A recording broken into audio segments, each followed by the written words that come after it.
오, 덕분에 나까지 여행 온 것 같아서 좋다. 누가 누구랑 놀아주는 건 우리 잘생겨서 그런 거야? 이씨. Saat Hongju bangun di pagi hari, Hongju berusaha mengingat hal-hal yang terjadi tadi malam saat ia mabuk. Ia juga mengingat beberapa perkataannya dengan Huyong. Tak lama setelah itu, Hyeji datang untuk mengajaknya makan sup. Di rumah, Huyong membuatkan paman sup pengar. Karena supnya enak, paman ingin mengajak tetangga atapnya makan bersama. Huyong kaget dan langsung menolak.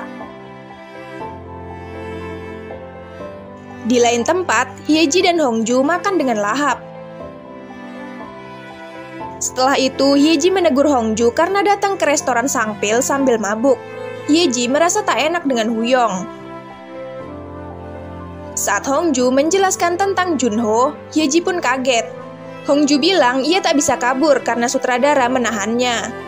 Hyeji merasa kesal karena Junho itu egois. Hongju bilang itu sebabnya aku berusaha bersikap tegar di hadapannya, biar Junho tahu kalau aku udah move on. Jadi aku tak bisa menolak minuman. Setelah itu, mereka kembali membicarakan Huyong. Hyeji terus memujinya, lalu Hongju mengingatkan tentang perlakuan Huyong saat SMA. 10 kali Hongju mengantarkan surat Hyeji pada Huyong, namun Huyong tak pernah membalasnya. Sampai-sampai Hongju membuat tulisan di kelas Huyong, namun Huyong tetap tak peduli. Di rumah, Huyong mulai menanyakan tentang Hongju pada paman, dan menyuruh paman meminta Hongju mengajaknya berkeliling. Paman merasa aneh, gak biasanya kamu begini. Kemudian, paman pun menelpon Hongju. Paman basa-basi, lalu Hyeji ikut nimbrung. Paman langsung mengira jika cinta pertama Huyong itu Hyeji. Lalu, paman bilang jika kerabatnya ingin diajak jalan-jalan oleh Hongju besok. Hongju mengiyakan. Yang Hongju tahu, kerabat paman itu gadis kecil. Padahal itu foto Huyong pas TK. Paman juga meminta Hongju mengajak Hyeji, namun Hyeji menolak ikut. Keesokannya, Huyong bangun dengan semangat dan bersiap-siap. Saat Hongju datang, Hongju kaget, kok yang keluar Huyong bukan gadis kecil? Huyong bilang foto gadis kecil itu aku saat resital TK. Hongju akan pergi, namun Huyong memaksa ditemani. Hongju tak bisa menolak karena sudah janji pada paman. Hongju lalu berusaha menghubungi Hyeji, namun tak diangkat.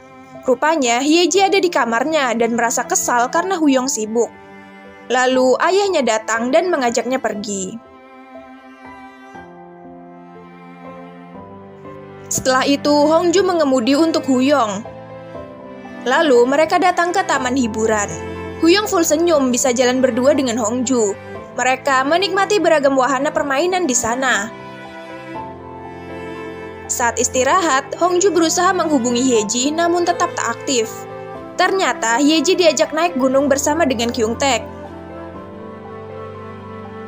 Hongju bilang pada Huyong jika ia merasa lelah, namun berkat Huyong ia jadi bisa liburan.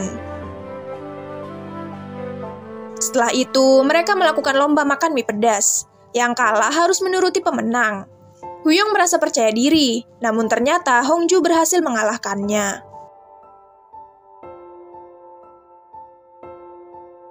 Hongju lalu mengajak Huyong ke istana sambil memakai hanbok, dan Hongju merasa senang. Saat Hyeji menuruni gunung, ia merasa lemas dan hampir tergelincir. Namun Kyungtaek menolongnya. Kyungtaek juga memeriksa pergelangannya. Lalu mereka canggung sendiri. Setelah itu, ayah memanggil Kyungtaek.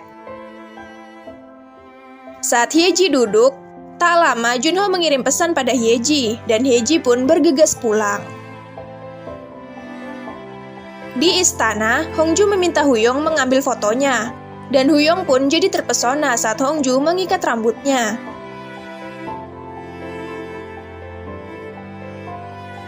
Saat Hongju mengajaknya pindah tempat foto, Huyong merasa lelah. Namun Huyong tak bisa menolak Hongju. Di sana, Hongju gantian mengambil foto Huyong sampai jatuh, dan Huyong tersenyum diam-diam. Saat mereka akan pulang, hujan deras turun. Di mobil, mereka membahas foto-foto tadi sambil ngobrol. Dan di rumah Yeji, Junho pamit pulang. Yeji menegurnya karena kembali datang ke kehidupan Hongju setelah sebelumnya meninggalkan Hongju. Namun, Junho tak menghiraukannya. Kemudian, Hongju dan Huyong berhenti untuk melihat Sungai Han.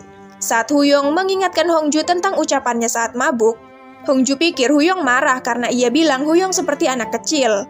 Jadi Hongju minta maaf. Huyong tersenyum karena Hongju tak ingat. Lalu Hongju mencoba menekan tombol kursinya, dan tak sengaja membuka jendela hingga hujan masuk.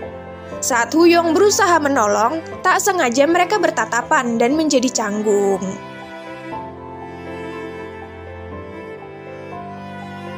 Saat sampai rumah, Hongju buru-buru turun lalu berlari dari hujan.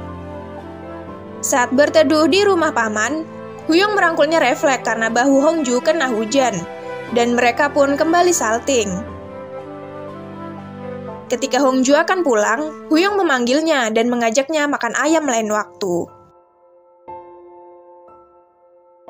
10 tahun lalu di perpustakaan, Huyong melihat Hongju kesulitan mengerjakan tulisannya. Saat Hongju melihatnya, Hongju langsung mengikuti untuk minta jawaban surat Yeji. Huyong bilang tak ada respon itu berarti respon. Suruh dia belajar menulis dengan benar. Mendengar jawaban Huyong, Hongju jadi kesal dan marah. Di kelas, Sangpil bertanya tentang insiden perpus dan merasa heran. Kalau Huyong gak suka Yeji, kenapa Huyong gak bilang dari awal? Ternyata Huyong merasa senang melihat Hongju menemuinya berkali-kali.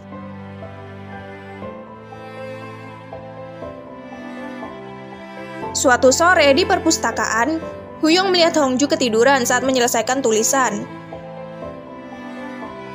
Huyong lalu mengambil kertas Hongju dan mengisi kertas itu lalu mengumpulkannya. Saat Hongju bangun, Hongju kira kertasnya hilang tertiup angin. Keesokannya, saat Hongju datang ke kantor, bosnya memanggil. Ternyata Junho ada di sini untuk kerjasama bisnis. Hongju kaget melihat Junho. Ia ingat 3 tahun lalu saat Junho pergi meninggalkannya tanpa penjelasan.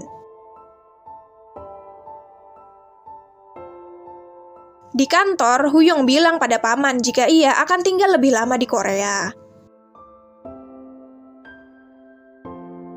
Saat urusan bisnis selesai, Junho bilang ia kembali untuk Hongju.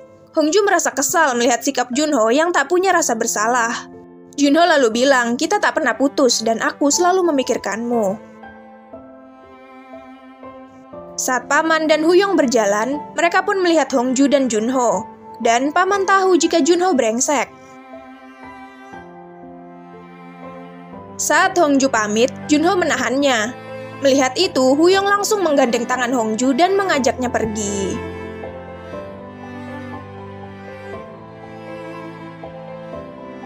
Nah, itu tadi episode 2 Serendipity Embrace. Makasih buat yang udah nonton dan sampai jumpa.